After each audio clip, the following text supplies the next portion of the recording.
जय श्री राम। आइए आगे सुनते हैं। श्रीमद् भागवत महापुराण में 9वां अध्याय ब्रह्मा जी द्वारा भगवान की स्तुति। ब्रह्मा जी ने कहा, प्रभु आज बहुत समय के बाद मैं आपको जान सका हूँ। कैसा दुर्भाग्य है कि देहधारी जीव आपके स्वरूप को जान नहीं पाता। भगवान आपके सिवा और कोई वस्तु नहीं है जो वस्तु प्रतीत होती है, वह भी स्वरूपतः सत्य नहीं है, क्योंकि माया के गुणों के शुभित होने के कारण केवल आप ही अनेकों रूपों में प्रतीत हो रहे हैं। देव आपकी चित्त शक्ति के प्रकाशित रहने के कारण अज्ञान आपसे सदा ही दूर रहता है।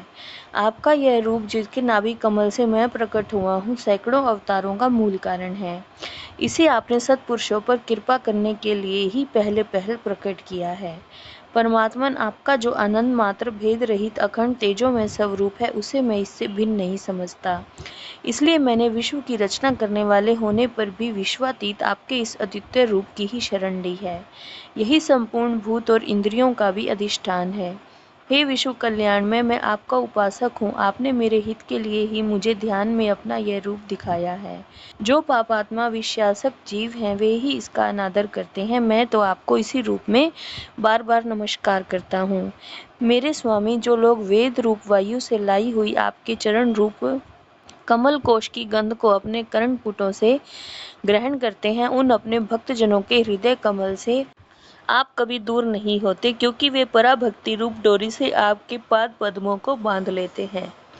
जब तक पुरुष आपके अभयप्रद चरणार वृंदों का आश्रय नहीं लेता, तभी तक उसे धन, घर और बंधुजनों के कारण प्राप्त होने वाले भय, शोक, लालसा, दीनता और अत्यंत लोभ आदि सताते हैं, और तभी तक उसे मेरेपन का दुराग्रह रहता है, जो दुख का एकमात्र कारण है।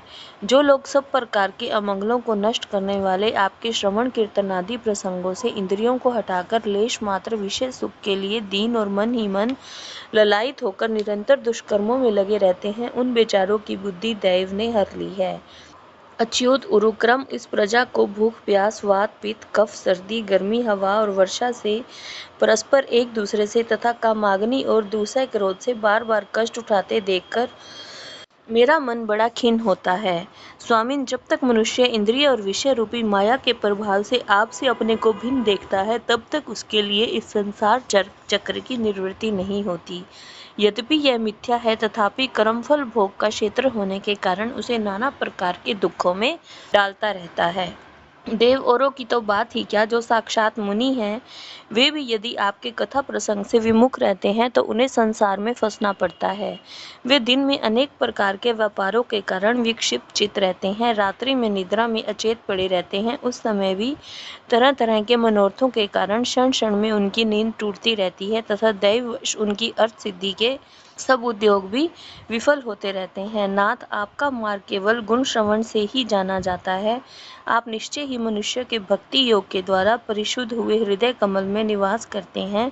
पुण्य श्लोक प्रभु, आपके भक्तजन जिस जिस भावना से आपका चिंतन करते हैं, उन साधु पुरुषों पर अनुग्रह करने के लिए आप वही वही रूप धारण कर लेते हैं। जय श्री राम।